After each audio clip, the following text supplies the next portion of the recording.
ơi, có trai đẹp không ạ? Yes!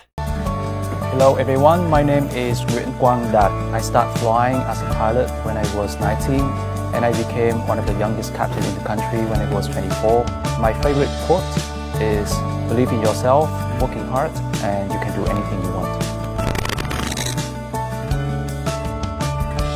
We're back in the studio of IELTS FACE-OFF Season 3, and right now, my guest is Quang Đạt. He's a very, very handsome pilot. And I'm sure a lot of you guys are very excited to hear his story, so welcome. Thank you for having me today. Of course. How long have you been flying in total? I remember it's like ever since you were 20 years old? Actually, I started flying when I was 19. So it was pretty much 7 years now. Yeah. Flying for so long, do you identify yourself as a pilot, as a captain, or do you identify yourself as like a 28, 27-year-old guy? That's a really good question. Back to when I got the invitation from IELTS FACE-OFF, I was asking myself, what should I wear? Should I wear a uniform or should I be very casual? Because people have been referring me to as a captain.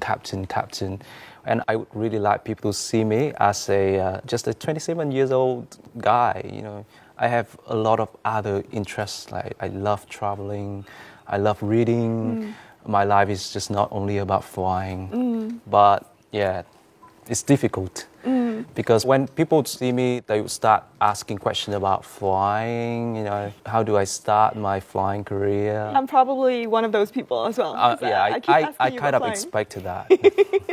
Okay, so let's not talk about flying for now, but maybe let's talk about when you first started out. Were you ever scared that this wasn't the career path for you? When I first applied for my job, I wasn't that worried. Maybe I was too young, didn't really know anything. But I remember the first time when I got to New Zealand, I did my training in New Zealand. The first night that I actually got there, I remember was sitting in a Korean restaurant with my new colleagues. That was when the reality hit me. Like, okay, now you're gonna start a whole new world in a new country, a new career.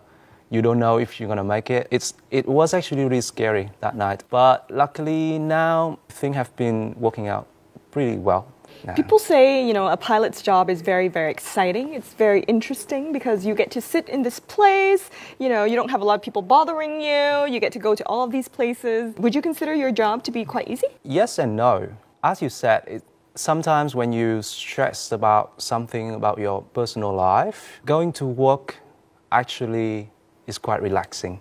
When you start working, you close the cockpit door, you switch your phone to off and you concentrate on what you're doing. You don't have to worry about everything that's going on below you because you are up 36,000 feet high. Yeah, that's the good part. And another good part about being a pilot is when you finish work, you go back home and you be 100% yourself, like with your family, with your friends. You don't really have to think about work anymore. I think that's a really good part about being a pilot. But also, it is a very difficult job. Being a pilot means you get to travel a lot. But the thing is, after a while, after maybe 1 or 2 years, you kind of get enough. One of the places I hate the most is the hotel. Oh. I just hate packing. I just hate bringing clothes to a suitcase and you travel from hotel to hotels. It's actually very, very tiring. That's two things make me sometimes really hate my job. But overall, I can say that being a pilot has been amazing to me. It's a great experience. I got to see a lot of places, meet a lot of people from other countries, other cultures. It's great. Now, a lot of people think you have a great job. You also have, you know, a great life. And a lot of people idolize you because, you know, you're one of these guys that's kind of like trailblazing the whole industry, you know, and always basically arguing for judgment of people's abilities and not necessarily their age or nationality. Do you feel like that is a lot of pressure? Actually, I used to a lot. Feel the pressures of impress everyone because when I first got upgraded to captain, I was 23 years old. So when I fly with a college from, I don't know, Australia, America, Europe, I feel the need that I need to impress them, but probably not anymore because I think now the important is you happy with what you do and you happy with the outcome of your job. So I do everything for myself now. I would do everything to actually finish work, going back home and feel good about myself. So that means, making sure everyone have a pleasant vibe. It's actually a really nice feeling. Hát ơi, hát hò tí cho đỡ buồn đi ạ. Hình như là tôi chiều với em quá nên các em hư rồi đúng không? Nhưng không sao, các em thích là được. My name is Orange, and I'm not a fruit. I'm a singer. I was an ex-contestant in the X Factor 2014 with my real name Quang Đạt, but my musical journey only started with the song Người là ơi. I'm only taking the first steps in my career, and I'm very excited for my future. My aspiration is to be an inspiration for people with my music. Music. Khăn yêu sinh người là ơi in Nicki Minaj style. Nicki Minaj, is that you? Nicki! Hey yo, Young Money. Người là ơi, xin cho tôi mình bật vai từ đầu gục ngã vì mỏi mệt quá. Người là ơi, xin cho tôi mình nụ hôn. Mình rời tôi cha đừng gửi trăng qua. Oh my god, it's so cringy. How about in Celine Dion style?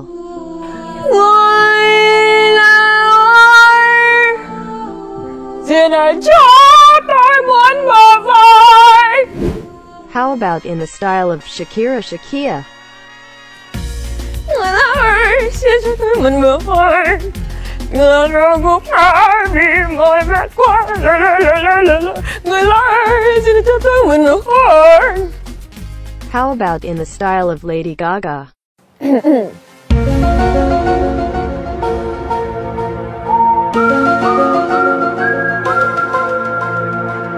Người là ơi, xin cho tôi mình bờ vai.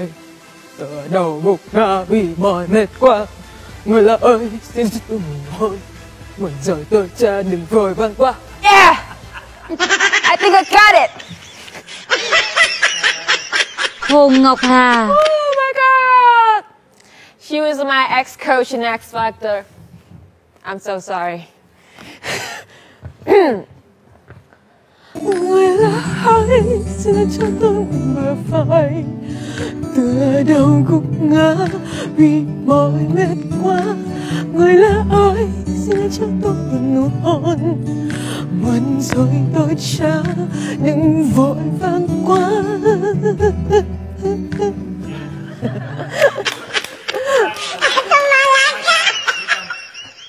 How about Mỹ Tâm? Oh my god, it's really hard to imitate those sounds. Người hãy quên em đi. Người là ơi, xin cho tôi mình. No, I think I failed. Britney Spears. Người là ơi, xin cho tôi mình bờ vai. Từ đầu gục ngã vì mỏi mệt quá. Người là ơi, xin cho tôi mình hôn. Mình rời tôi cha đừng tôi bóng cha baby. Oh my god. Chị ơi, tại sao chị có nickname là Orin thế ạ? So maybe tell us a bit about that transition from your real name, which is Quang Đạt, to right now your stage name, which is Orange. Sometimes the name that your parents give you means a lot of good things, but it can also be an obstacle to your career. My real name means perfect, and everyone can expect the same thing from my name. Sometimes it's an over expectation from everybody, and it makes me feel really nervous. And I feel anxious all the time because I'm not perfect. So I decided to change my name into the fruit that I really like, which is orange. So it was the fruit. It's not the color. It's the fruit and also the color. I think orange is the color that gives me luck. Did you see that you've received a lot of luck from the time that you changed your name? Right after I changed my name, I got, which is Người là ơi. So I think it's definitely lucky. It's a fantastic song. Congratulations. Thank you. Now, ever since you participated in all of those competitions, you participated in 2 competitions in total, and you won one of them, but you only released your song like a lot later. Why was the time so long? Actually, the show that I won is an imitation show. So actually, the audience didn't get to hear my real voice and see the real me. And At the time, I thought I wasn't good enough. I didn't know what my true genre is. I didn't know which style suited me best. So yeah, I decided to wait for another 2 years to find my true self. And then when I was completely ready, I put on my products. When you say that you weren't so confident, what were you not confident about? Actually, I'm always not a confident person.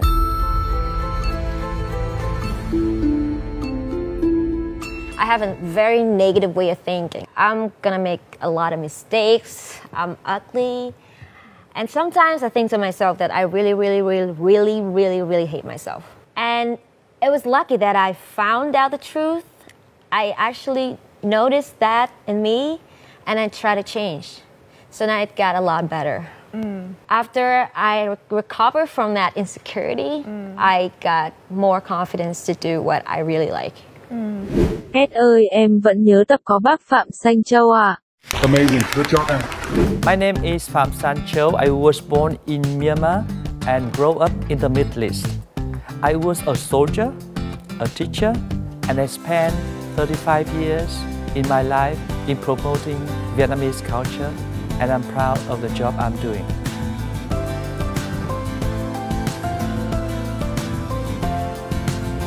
Wow, what a powerful person. I'm fangirling right now. I'm a little bit nervous, but I'm so excited. So let's see. Yay, let's go see our guest. So what is your advice to some young people who are interested in foreign service? The first thing I want to tell them that diplomacy is one of the most noble professions that I have known. Being a lawyer, being a medical doctor are all good. But being a foreign service officer is very important because you serve your own country. You need to protect the interest and the image of your country. You need to serve in the way that to ensure that this country, Vietnam in particular, be able to enjoy a sustainable environment which is safe, which is secure, needed for economic and social development of the country. Your mission is so important and you feel that, okay, I love this job. I feel that I am inclined by the appealingness of this job and I'm ready to be a disciplined soldier. I'm ready to learn and to acquire all the necessary knowledges needed to become a good diplomat in order to be able to serve our country best. And in that sense, I'm ready to give up some ego in myself and only be creative within the framework of the job. But for those who really want to be very creative, those who want to be themselves all the time, I don't think diplomacy is an appropriate job for them. I think that's a fantastic advice. Diplomacy is a job with a lot of weight. Yes. It is a job with a lot of responsibilities. Yes, it does. And I think it's a job with a lot of, I think, confidentiality to the safety of the nation. Yes. Do you believe in family legacy and do you wish for your kids to also follow your path? I believe that family value is the most important. Like any other parents, we would like to see a very good career life for my children. But I think I also want my children to keep the tradition that I follow the footsteps of my parents. I hope they will be able to do the same. But they are now adult and they can make their own decision. Yes. I can only advise. And until now, none of them joined the foreign service. I see. I'm so happy that you give your children the flexibility and the freedom to also make their own decisions. And now you sitting here and sharing with me, I think it also feels like you have this openness to actually allowing them to do whatever they feel passionate about. Correct. Yeah. The most important that you need to have a passion. If you don't have passion, no matter how hard you try, you will be not successful in your career.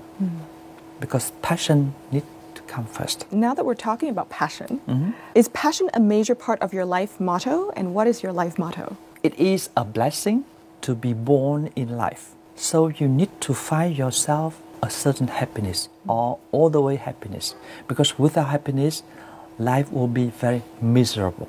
So for me, in order to be able to find yourself happy, you need to be useful every single moment. I really love that advice. A lot of the times, us young people, we spend, probably 70 to 80% of the time thinking about, what's our day going to be? What are some of the things that we can do to make ourselves happy? But I think you mentioned something that is so important in the sense that with all of our thoughts, we should at least be spending a certain amount of our time, not just thinking about what we can do for the world because we are a part of it, but also how we can act to ensure that we can create change in the world at large.